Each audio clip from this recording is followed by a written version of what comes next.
BRS party నాయకులు సుప్రీంకోర్టుకు వెళ్లి కొంతమంది శాసనసభ్యుల్ని అనర్హత వేటు వేపించాలని చెప్పని ఓ ప్రచారము అయిపోయింది, వాళ్ళ పదవులు రద్దు అవుతున్నాయి, ఉప ఎన్నికలు వస్తున్నాయని చెప్పని పగటి కలలు కన్నటువంటి వాళ్ళు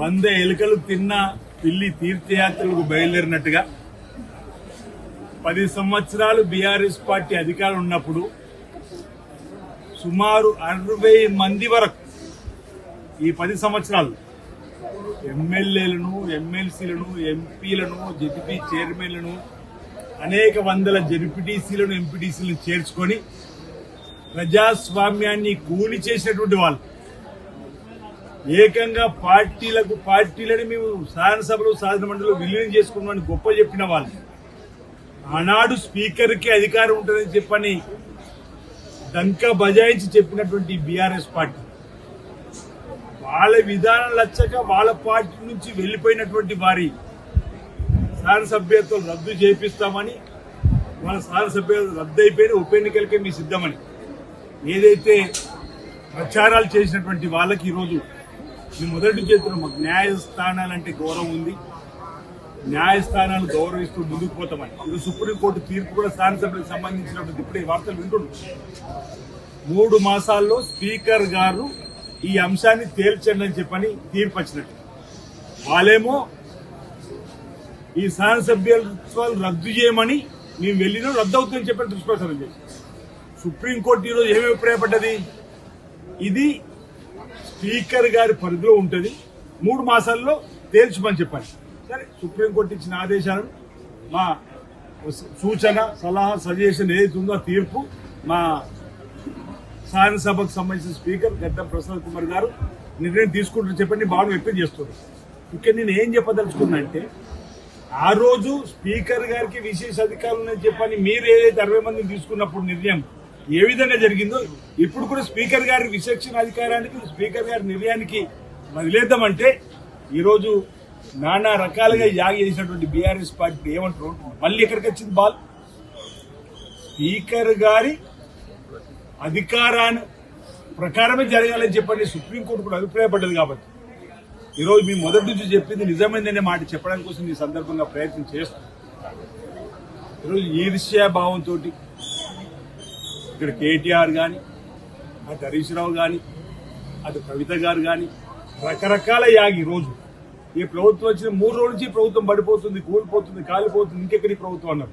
19 మాసాలైంది, 20 మాసాలకు అడుగు పెడుతుంది.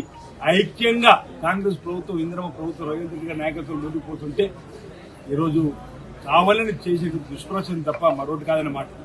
ఆడతల్లు ఆర్టీసీ బస్ ప్రయాణం మొదలుపెట్టిన రోజు కేటీఆర్ గారు మహిళా తల్లుల అనుచిత వ్యాఖ్యలు చేశారు. ఆ మాటలు మళ్ళీ చెప్పే ప్రయత్నం చేయాలి. కానీ 200 కోట్ల జీరో టికెట్ ప్రయాణాలు పూర్తి కాబట్టి 6,680 కోట్ల రూపాయలు ప్రభుత్వం వారి తరఫున ఆర్టీసీకి చెల్లించింది. ఇప్పుడేమంటావు కేటీఆర్ అవుతుంది, పేదలు దానికి తేడా లేకుండా ఓవైపు బీజేపీ అంటే మా మోడీ పెట్టాలని చెప్పి డీల్ షాపులు పోయి మాట్లాడుతుంది. నాకు కూడా ప్రధానమంత్రి మోడీ గారి గౌరవం ఉంది, కానీ మీ గుజరాత్లో ఎందుకు సన్నబియ్యం ఇస్తలేవు, అక్కడ మహారాష్ట్రలో ఎందుకు సన్నబియ్యం ఇస్తలేవు?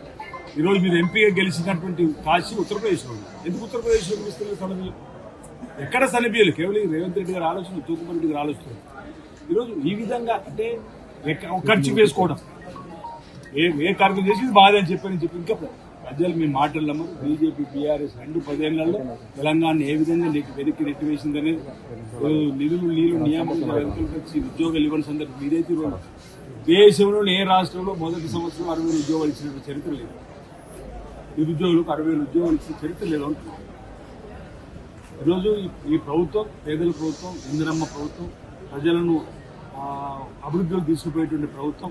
ఈరోజు విమర్శలు మానాలండి. ఈరోజు హిస్టారికల్ మూవ్మెంట్ అయినటువంటి బీసీ బిల్లుని ఈరోజు అసెంబ్లీలో ఆమోదింప చేసుకొని కేంద్రం కూడా స్వతహాగా బీసీ బిడ్డ కాదు రేవంత్ రెడ్డి గారు, రాహుల్ గాంధీ గారు భారత్ జోడోలో భాగంగా కులగణన జరగాల్సిందే, వివక్షత పోవాలంటే, అసమానత తొలగాలంటే ఓ ఎక్స్రే, ఓ ఎంఆర్ఐ లాగా కులగణన జరిగి తీరాలంటే ఈరోజు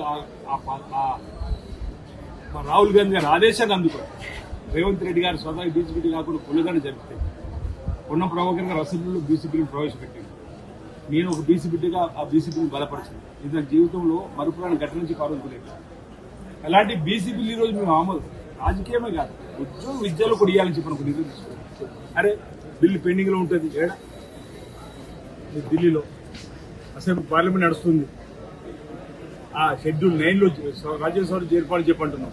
ఈరోజు మా క్యాబినెట్ రేవంత్ రెడ్డి గారు ముఖ్యమంత్రి సహా మీ అందరం 3 రోజులు అక్కడ కూర్చొని 5-6 మేము ఉద్యమాలు చేస్తా ఉంటే కవిత నిన్న మొన్న ఏమంటుంది నేను 4-5-6 72 గంటలు దీక్ష చేస్తాను. నీకే సంబంధం తెలియదు.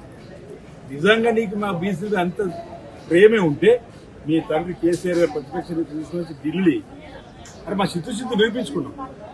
మీ అసెంబ్లీలో బిల్లు ప్రవేశపెట్టినాం, పాస్ చేయించినాం, పంపినాం కేంద్ర ప్రభుత్వం దగ్గర.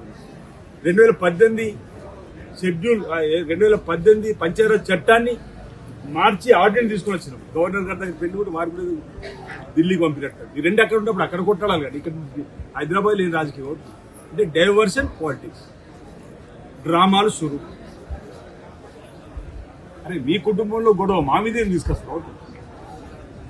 ఈరోజు ఆ రోజు అధికారం ఉన్నప్పుడు 4గురికే పరిమితమైన పార్టీ అధికారం పోయి ప్రతిపక్షం వచ్చినాక వరంగల్ సభలు చూసారు. ఇద్దరే మాట్లాడారు.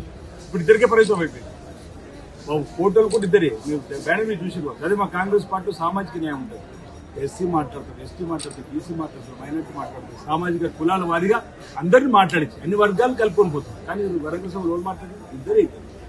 దయాకర్ రావు గారు, కేసీఆర్ మీద ఉన్న ఫోటో చూడండి. కేటీఆర్ది, కేసీఆర్, హరీష్ ఫోటో కూడా కథ అయిపోయింది, కవిత ఫోటో కూడా ఒక కథ అయిపోయింది.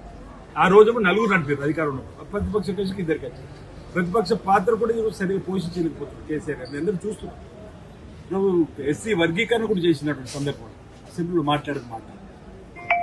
ఈరోజు మేము ప్రజలకు ఒక్కటే చెప్పదలుచుకున్నాం. ఈరోజు ఈ ప్రభుత్వం పేదల ప్రభుత్వం, ఇందిరమ్మ ప్రభుత్వం రాబో రోజుల్లో ఈ ప్రాంతాన్ని అన్ని రంగాల్లో అభివృద్ధి పథకాలు తీసుకుపోయే కార్యక్రమం చేసుకోవడం సందర్భంగా మీ ద్వారా తెలియజేస్తాం. అసలైన తొలి వెలుగు. ఫాలో వాట్సాప్ @తొలి వెలుగు official.